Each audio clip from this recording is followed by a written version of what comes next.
여러분 안녕하세요. 문학마실입니다. 오늘 문학마실은 한국 만화 중흥기를 이끈 작가 이현세, 그리고 그 이후에 웹툰에 대해서 말씀드리겠습니다. 중장년 이후에 사람들은 모두 다 잘 알고 있는 만화가 이현세의 출세작이자 대표작이기도 한 공포의 외인구단에서 까치라는 별명을 가진 주인공 오혜성은 영원한 사랑의 표적 엄지에게 다음과 같은 명대사를 날립니다. 난 내가 좋아하는 일이라면 뭐든지 할 수 있어. 여러분, 한 시대의 유행어로 떠올랐던 이 편집증적 표현은 이현세 만화의 영웅주의 또는 남성 우월주의의 속성과 더불어 그의 만화가 얼마나 격렬하고 파괴력이 있었는가를 말해줍니다. 그와 같은 강력한 개성을 바탕으로 이현세는 1980년대 한국 만화의 중흥기를 이끈 대표 작가입니다. 오혜성이라는 강렬한 캐릭터로 대변되는 이현세식 영웅주의, 남북한의 상관관계를 넘나들며 일본과 주변국들을 대적하는 이현세식 민족주의가 만화계에서는 전례 없는 선명한 깃발을 올렸습니다. 동시에 척박했던 작가 개인의 성장사와 함께 1980년대 초반 신군부의 독재 권력에 의한 억압의 시대사가 그 세계를 가꿔낸 토양이자 자양분이었습니다. 이현세는 시대의 어둠과 삶의 아픔을 돌파하는 길을 이와 같은 영웅주의와 민족주의의 바탕을 둔 강한 힘이나 강한 남자를 통해 내다보았습니다.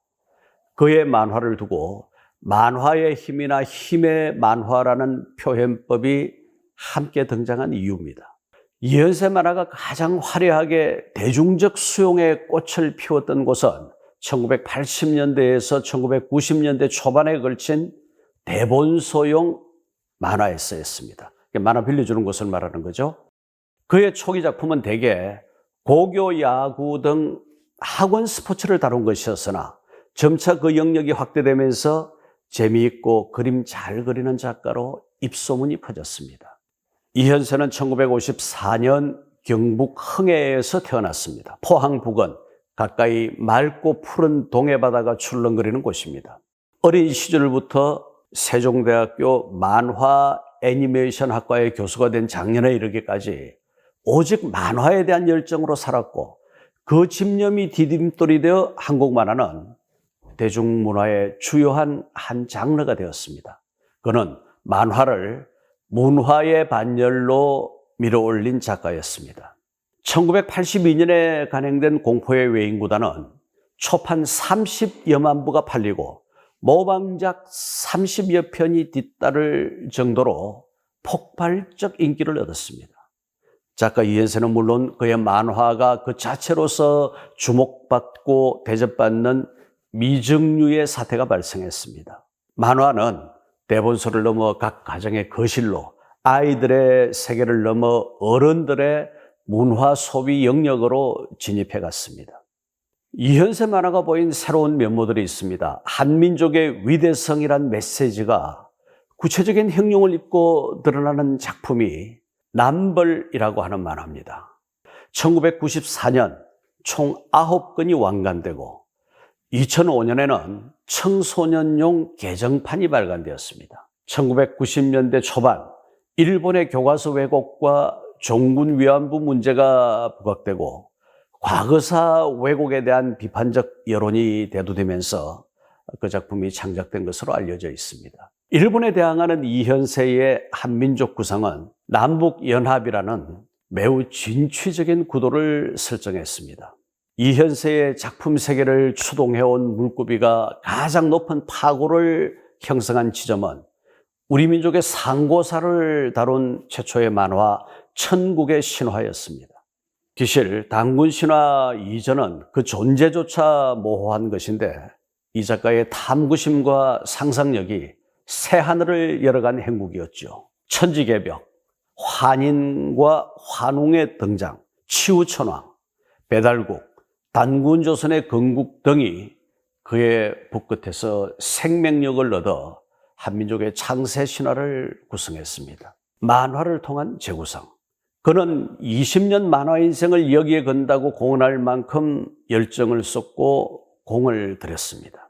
이처럼 선이 굵고 개념이 명료한 그의 작품들은 오늘날과 같이 왜소한 외형의 미시 담는 시대에 오히려 효용성이 큽니다. 우리가 잃어버린 웅혼하고 활달한 기계를 복원하는 통로로 그의 만화가 기능할 수 있기 때문이지요. 시대적 삶의 무대에서 좌절하고 패배한 자, 당대 사회의 흐름에서 낙오하고 소외된 자가 새로운 생명력을 얻고 의연하게 되살아나는 통쾌함이 그의 만화 가운데 있었습니다. 여러분, 그러기에 이현세입니다. 이현세가 만화의 중심에 서 있던 그 시대로부터 세월이 흘러서 오늘날 만화의 개념은, 그리고 형식은 상전벽해, 뽕나무밭이 변해서 푸른 바다가 된다라는 말이죠. 상전벽해의 변화를 보였습니다. 이제는 만화라는 용어도 사라지고 웹툰이라 불리는 장르가 그 자리에 들어섰습니다. 결국 만화에 있어서도 시대사의 한 페이지가 넘어간 셈이죠. 그러나 이현세를 중심으로 한 앞세대 없이 오늘의 만화 곧 웹툰이 이처럼 풍성할 리가 없습니다. 그들이 넓혀놓은 만화의 이야기 지평과 재미, 그리고 유통의 경험이 그대로 살아있기 때문입니다. 웹툰은 웹사이트에서 연재되는 세로로 긴 이미지 파일 형식의 디지털 만화를 지칭합니다. 한국에서 만들어진 단어이고, 어원은 인터넷을 뜻하는 웹과 만화를 의미하는 카툰이 합쳐져서 새롭게 만들어진 신조어입니다.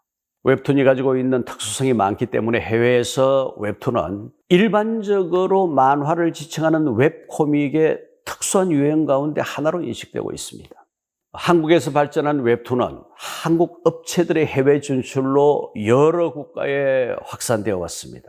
2014년 국내 웹툰 서비스의 본격적인 해외 진출이 시작된 이후 아시아와 동남아를 넘어 북미 및 유럽 시장으로 확대되고 있으며 올해 4월 인도네시아로 진출하는 등 판로를 넓히는 중입니다. 2021년 6월 태국에 처음으로 진출한 웹툰은 안정적인 성장세를 유지하면서 차세대 한류 콘텐츠로 새롭게 조명되고 있습니다. 한국의 인기 웹툰은 꾸준한 단행본 발행의 러브콜을 받고 있으며 실제로 재혼 황후, 지옥 등의 번역판 단행본을 발행하면서 한국의 웹툰이 세계적인 경쟁력을 갖췄다는 사실을 증명했습니다. 최근에는 오리지널 웹툰이 아니라 인기 웹소설을 원작으로 한 웹툰이 늘어나는 추세입니다.